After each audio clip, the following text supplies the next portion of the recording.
Bonjour à tous, petite présentation d'un nouveau qui vient d'arriver à la maison. C'est mon cadeau de Noël.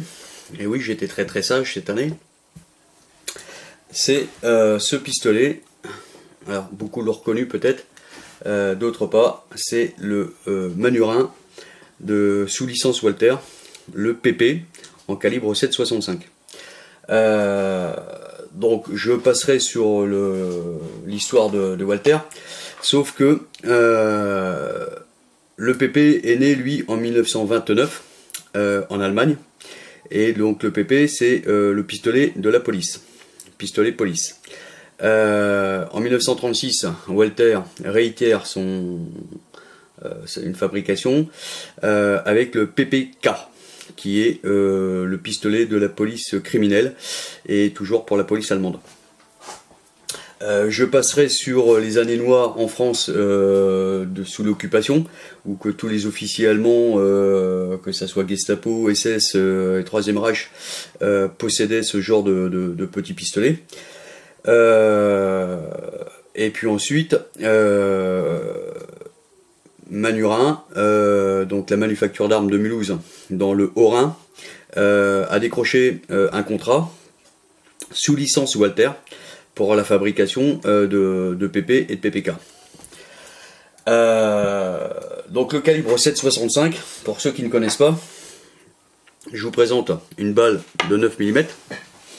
Donc ceci c'est du 9 mm, qui est donc là, on la voit, il faut voir là, ça c'est du 9 mm.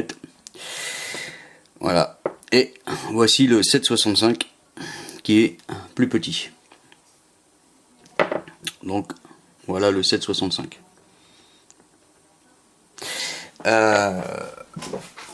Le pistolet en lui-même, il faut savoir qu'il est sorti en 9 mm, il est sorti donc en 7,65 et il est sorti en 22. Les pistolets 22 étaient destinés à l'entraînement, bien sûr. Donc quand Manurin a eu la licence de la fabrique, c'était surtout destiné pour la police française et les douanes. Donc moi je vous donnerai pas le numéro de série, bien évidemment, sauf que d'après le peu d'informations que j'ai, j'en attends d'autres de la part de personnes qui connaissent la police nationale très bien. D'après le numéro de série de celui-ci, il serait de janvier 1952. Bon, moi j'ai voulu prendre ce genre de pistolet parce que bon, je suis déjà avant tout collectionneur. Et puis Walther, voilà quoi, le PP, le PPKS, c'est un mythe, c'est un petit peu comme le 1911 de chez Colt. Moi franchement, il est tout acier, à part bon, les plaquettes qui sont en bakélite noir. Mais voilà, c'est quelque chose que j'apprécie énormément. Il n'est pas sans rappeler mon petit Berza Thunder 22. D'ailleurs, il est copié dessus, hein, tout bêtement. Donc moi, il m'a été livré avec un chargeur. Le voici. Donc c'est un chargeur à fond plat. Il existe avec la talonnette. D'ailleurs, j'en profite pour passer une petite annonce perso, c'est que si vous avez un chargeur ou deux de PP en 7,65 avec la talonnette, moi je suis preneur. Ou si vous connaissez quelqu'un, hein, n'hésitez pas, moi je suis preneur. Donc voilà, le message est passé, je vous remercie. C'est un 8 coups. Le chargeur du PP en 7,65 est en 8 coups. Le chargeur du PPK en 7,65 est en 7 coups. Donc celui-ci possède un anneau de grenadière, ce qui nous fait aussi penser que ça appartenait aux forces de police de l'époque. Donc il a été connu surtout entre les mains des officiers de police françaises au fameux 36 des quais des Orfèvres, entre autres. Donc voilà, bon, la hausse, elle est dérivable, elle est montée sur queue la ronde. Le guidon lui est fixe. Nous avons une sortie de chargeur, une sortie de chien, pardon, qui est là. Donc voilà, vous voyez, là j'ai mis là, je peux pas l'armer. Hein. Alors que si je fais ça, tac, je peux l'armer. On va trouver également ici en bout là, juste en dessous la housse, à l'extrémité de mon doigt, une petite tige qui est tout bêtement l'indicateur de charge. C'est-à-dire que quand je vais avoir donc ma balle qui va être chambrée, ça va reculer cette tige, ça va la faire sortir ici, ce qui m'indique que j'ai une chambre, j'ai une balle de chambrée. Donc ça c'est très bien. L'inconvénient sur ce genre de pistolet là de l'époque, on n'avait pas le verrou de culasse, l'arrêtoir de culasse, j'en ai pas. Vous voyez, j'ai rien pour l'arrêter. Si je veux vraiment mettre ma culasse à l'arrière, en retrait, il faut que je mette mon chargeur, tac, voilà. Et après je peux redéfaire mon chargeur si besoin, pour contrôler l'intérieur de la chambre si j'ai pas une munition qui est chambrée. Voilà. Autrement, pour le démontage, alors le démontage il est un petit peu spécial sur les PP et les PPK. Il faut désassembler, enfin abaisser, on va dire, abaisser le ponté comme ceci, et après reculer la culasse, la faire reculer et la ravancer pour pouvoir la désassembler de sa glissière. Voilà. Que dire de plus? Donc bon, il est frappé Manurin forcément sur celui-ci. Il faut savoir qu'il y en a certains, malgré qu'ils étaient fabriqués par la manufacture d'armes de Mulhouse, sous licence Walter, comme celui-ci, là il y a juste marqué Walter. D'accord. D'ailleurs sur la culasse, c'est marqué Walter, c'est pas marqué Manurin. Le Manurin, on la retrouve ici, donc manufacture de machines du Haut-Rhin, Manurin ici, et marqué Walter avec le calibre, le modèle et la licence Walter. Voilà. Donc bon, il est tout acier, et puis c'est quelque chose qu'on tient bien. Moi j'adore ce genre de petits pistolets là. Sinon autrement, d'un côté plutôt plus folklorique, ce genre de pistolet, donc les papis, les mamies qui regardaient Derrick, l'officier de police allemand, avait ce genre de pistolet dans ses épisodes. Plus proche de nous, nous avons la série avec la très jolie Ingrid Chauvin qui a un PPKS dans la série Dolmen.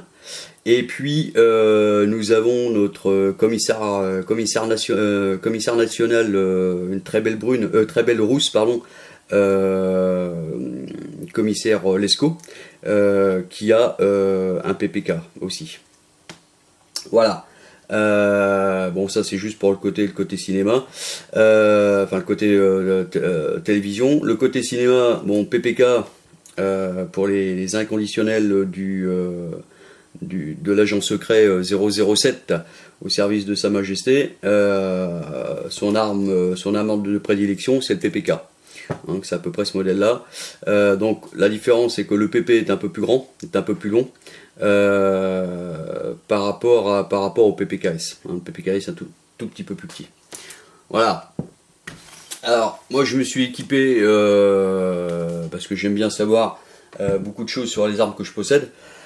Moi je me suis acheté ça, donc je le conseille pour ceux qui veulent se documenter sur les Walter en PP et PPK, aussi bien pendant la guerre que, enfin avant-guerre, pendant-guerre et après-guerre, qui est écrit par Michel Malherbe.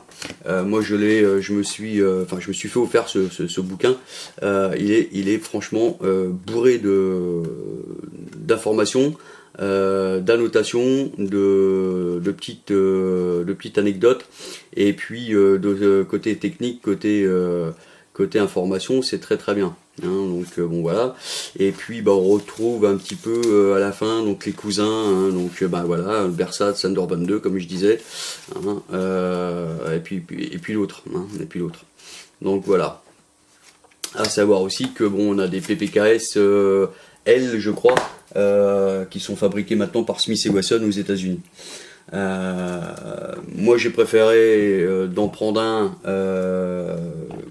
de chez Manurin. Bon, j'aurais eu un PP ou un PPKS de l'armée allemande, ça aurait été même très bien, parce que bon voilà, comme je disais, je suis collectionneur. Bon, moi j'ai trouvé celui-ci parce que bon voilà, c'est un tireur du club qui est décédé. Il fallait restituer les armes. Donc bon, moi j'ai fait le nécessaire pour pouvoir le rentrer en possession de ce modèle. Donc voilà. Ensuite, je pense que bon, d'après l'anneau de grenadière, d'après l'année, d'après le numéro de série, donc comme je disais, il est le janvier 52. J'attends d'autres informations complémentaires sur ce pistolet, parce que j'aimerais avoir son historique complet. Mais je pense qu'il a servi surtout au niveau de la police française. Donc voilà. Donc moi à l'heure actuelle, je n'en ai pas de munitions à part celle-ci, donc je vais pas aller bien loin. Je vais aller m'acheter quelques boîtes de munitions, et puis je ferai des tests de tir très prochainement, que vous retrouverez sur le groupe. Donc voilà, je pense que j'ai fait le tour sur ce petit pistolet là.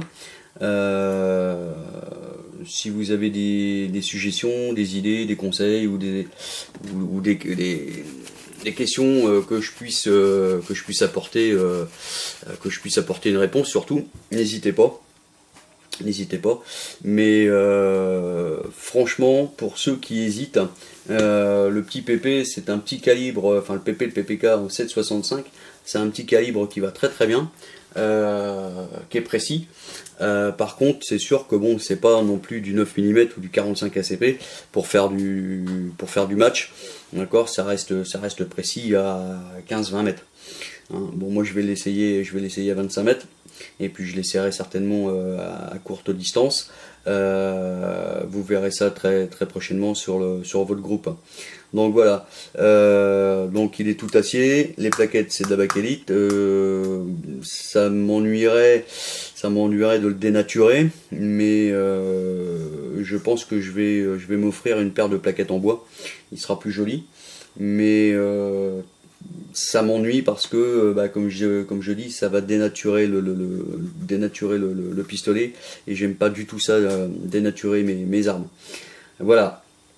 Donc n'hésitez pas, hein, je le redis, n'hésitez pas à poser vos questions ou vos suggestions au sujet de ce pistolet, pistolet Manurin sous licence Walther, donc en calibre 7,65. Voilà bien, merci.